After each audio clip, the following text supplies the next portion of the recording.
It's dark, it's raining, I'm bored. Let's do some makeup. Good afternoon, how are you? I hope you've been well. I hope it's not raining where you are. I cannot go out and do anything today because it's pouring rain. So I figured I'd do another makeup tutorial. And that's it. That's all there is. That's all there is to this video. Alright, I was cycling through palettes because I only have a few. I've given half my palettes to my sister and decided to use the Too Faced Chocolate Bar palette today, doing a warm look that I used to do a lot actually, and then I just stopped because I discovered cool tone browns. I want to do a sort of smoky eye using the oranges and the warmest browns. I haven't yet decided if I want shimmers. I might do another look with shimmers because it doesn't feel like a shimmery day. It's raining, man. Anyway, let's get on with that and I'll tell you why I chose this palette. I'm going to use my fluffy Sigma brush to go in with the color Peanut Butter, I'm pretty sure it's called. And I'm going to swipe it into and a little above the crease of my eye. The reason I chose this palette, I have a handful of palettes here. I want so many more, but I've never used this one in a video, and it got me thinking, should I create different looks with the same palettes? Because I've noticed, like, when I bought the Naked Heat and the Gemini palettes, and I was looking for inspiration for looks, I would find 1 or 2 looks per person that I was watching on YouTube. So I've been thinking, what if I do multiple different looks with the few palettes that I have and kind of do as many as I can? Because I went on a rampage and I bought Naked 1, 2, 3, Naked Heat, Naked Smokey. I bought all these palettes because I was starting my makeup collection. This is when I was still in college. And I needed to have them all in my collection. They got me with the, 1, 2, 3. I have never used the Naked 3. That's one of the ones I gave to my sister. I also gave her Naked 2. And I thought, how useful would it have been to somebody who was starting out? At the time, I was only 20. And I wasn't in the best paying job, so I couldn't really afford all the palettes. But I was buying them because new products were coming out. I needed to have them all. I was fascinated by makeup. And it turned out to be quite a bit of waste of money. And it would have been very, very helpful if the people that I was learning from at the time were using those palettes and making multiple looks with them. Because as a beginner, I didn't know which colors worked well together. I didn't know how to blend properly. I went from scene kid, emo kid makeup, which if you're good at it, it looks great. It was awesome, but I was not. I went from that to wanting all these neutral palettes and not knowing what to do with them. And every video that I would watch, it was very similar looks. There was nothing colorful. Like, I was coming from a very colorful background, like with blues and pinks and eyeliners and all that stuff, and I wasn't finding any with these palettes, probably because they were neutral. But I also wanted to do more dramatic stuff. The stuff that I do now, I wanted to learn then, and I couldn't because nobody really had it out. And it was all at the time very no makeup. It was a transition between the scene kid crazy makeup and the natural look style that came in afterward. Just quickly, I'm going to take another fluffy brush, this one by Real Techniques, and I'm going to go into, I think it's called Truffle. I have to look. That was close. Truffled with a D. And I'm going to pat that more on my lid and kind of swipe that and circle that on my lid, but directing it a little further up. Not so much so that it covers peanut butter, but we're going to put more peanut butter on top and it'll make it deeper and you'll see. So I could maybe do like a variety of different things because not everybody wears their makeup the same. Not everybody buys the same palettes for the same stuff. I thought I was going to use the Naked Smoky palette for a lot of the gunmetals and the shimmery blues and everything. I didn't.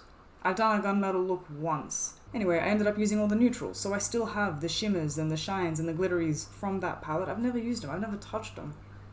So that could be a fun thing to do, like a navy look. And because, like, I figure if you're going to spend, because this happened to me, like, I fell for it. If you're going to spend all that money, you want to know how to use the palette. You want to use its versatility. You know, you don't just want to have it and then it sits in the corner collecting dust because you only know how to do 1 or 2 looks and you don't feel like looking like that today. So I am going to try and take advantage of that. I do have a palette that I made from In Block Cosmetics. I made this palette at a makeup convention I went to, and I've just got random colors in there, so I could do stuff like that when I'm doing themed makeup or creative makeup. But for the majority of the makeup tutorials that I want to do, why not use the palettes that I have that I've used before and I do more versatile looks? Because if you have the Gemini palette, I did a look with the Gemini palette, a very smoky one, and I used the dark half of the palette, the browns half of the palette, right?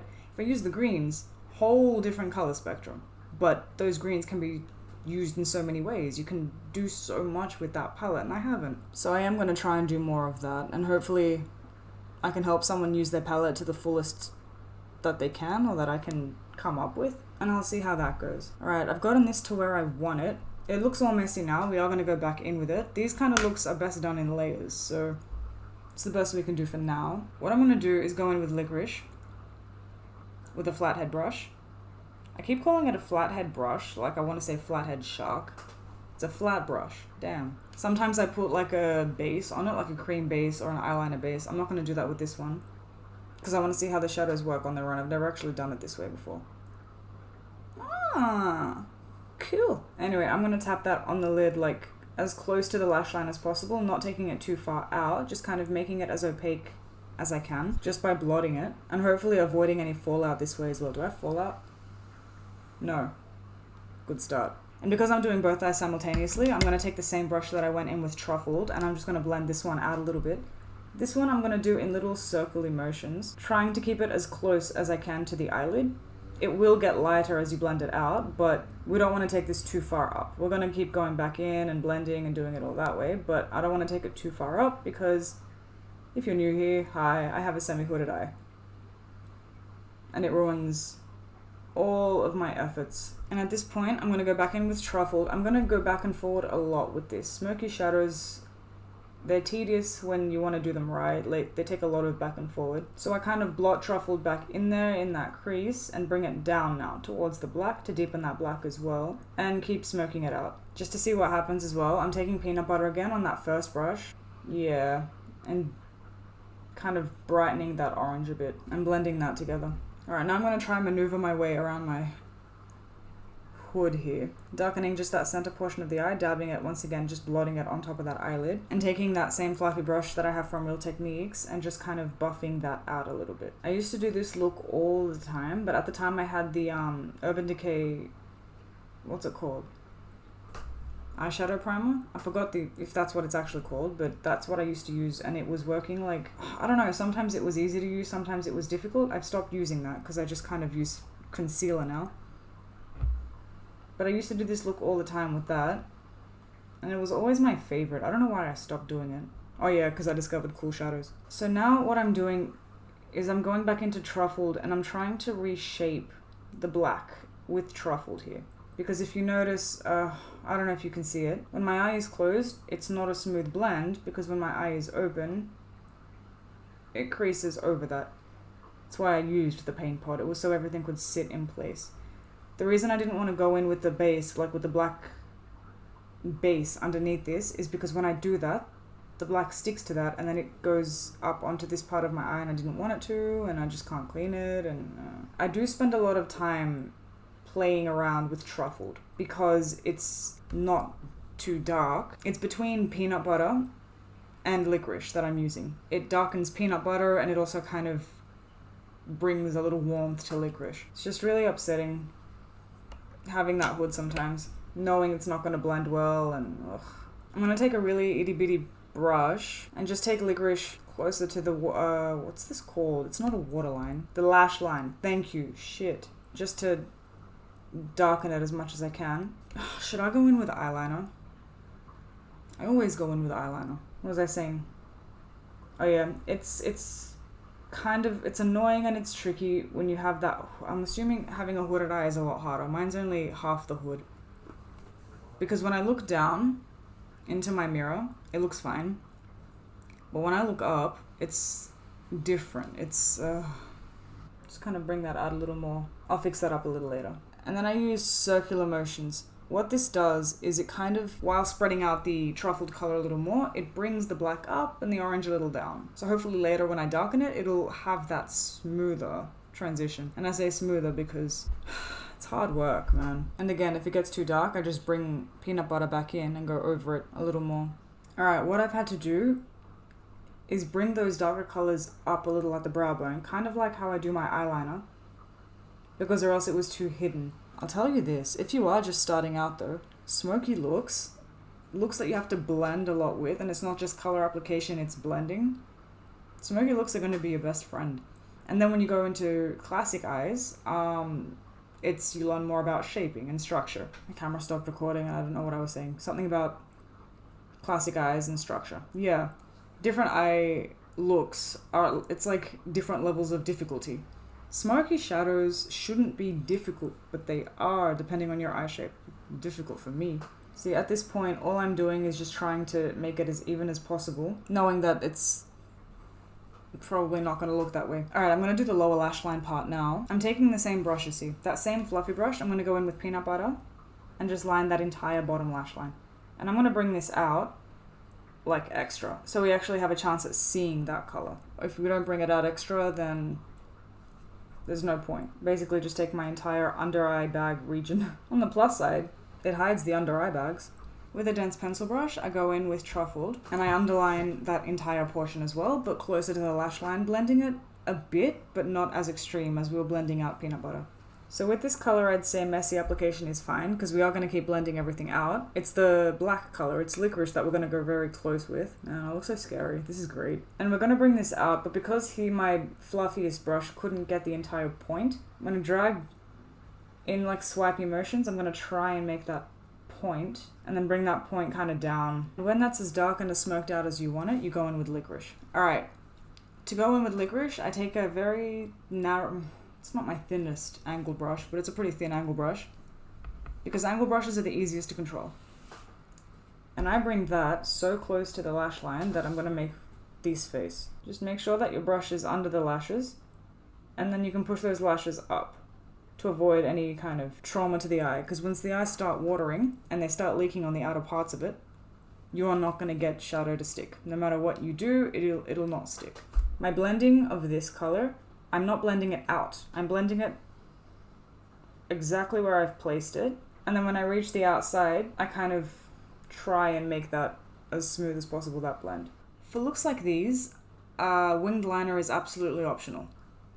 A lot of people don't do it because the point is the blend. I do it to distract from the fact that I cannot get that perfect blend with my eye shape. I do the eyeliner because the eyeliner draws more attention, and also because if I don't do as dark of a black as like today, if I didn't prep the black, it keeps getting deeper and deeper, and that eyeliner is deeper. It's like the deepest. So it works for me. And then when I go in with lashes, the lashes kind of hide that crease as well. This fold, sorry. So for eyeliner, I'm going to go in with the KVD Tattoo Liner in Trooper, and I'm going to do a liner. You've seen me do liner, you'll see it again. It's the same thing. If you missed me do my eyeliner in my other video, I'll probably put it in the card, because I can't do two things at once. Alright, I'm not gonna lie to you, I'm probably gonna cut all of that out. Only because, like, it was hard enough for me to see what was going on. Because I've got the dark shadow, it'll be really hard to probably catch it on camera. And also, I didn't talk that entire time, and it's very boring. For the inner lines, what are they called? This is the waterline. What's that one called? The top one. For those two, I'm gonna go in with the Makeup Forever Aqua Color Resist? Aqua Resist Color Pencil. One of these days, I'm gonna get it. This is what really kind of pulls it together, aside from, you know, the mascara and lashes. But if you struggle with things like close to your eye or in your eye, I guess, can you avoid it? You can avoid it. It's just it's not gonna be as dark. It's not gonna have the same impact. Unless you wear lashes. I did myself so dirty. I was out yesterday and I could have bought more lashes and I didn't. These are going to be a pain to put on because they've just collected all this glue and mascara and they're the only lashes that I have. Anyway, I'm using once again the Better Than Sex mascara because it is the best mascara in the world. Alright, look, I'll wear lashes just because I'm filming. But if you don't wear lashes normally and you use this, you're not going to need to. You want to hear something really fucked up? I put on those lashes without any glue because of the amount of glue residue that was on there. I'm throwing these out after this video. For lips, I'm just going in with the Bare Minerals. The fuck is this called? I'm going to link it below because I have it written somewhere.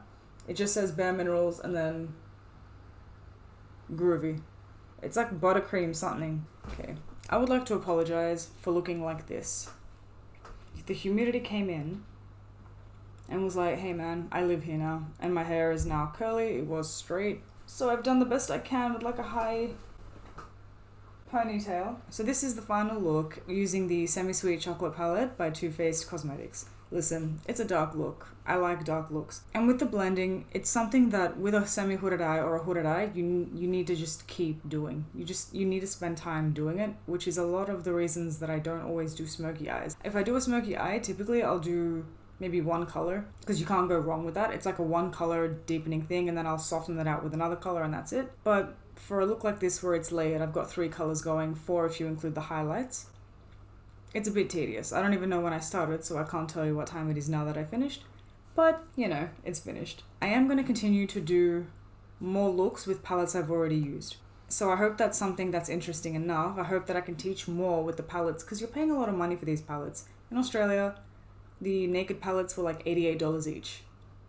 So to spend that kind of money at the time when I didn't even have that kind of money, it would have been useful to see a lot more things to do with those palettes, more versatility. So I'm going to try and do that to the best of my ability. If that's something that you would be interested in, consider subscribing. Because I'm also going to just keep buying palettes as well. Because the more palettes that come out, I want them. I have that. I want things. So I'll do that with all the palettes that I have, and the palettes that I end up buying, I will continue to make multiple looks on them. Today was the Too Faced Semi-Sweet Chocolate Bar palette. If you enjoyed this video or you like this look, leave it a like.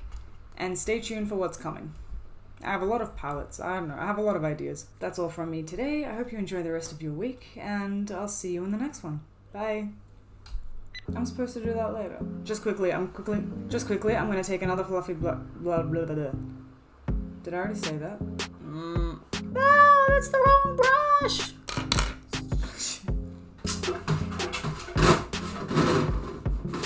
Tune in next week for similar dark smoky looks.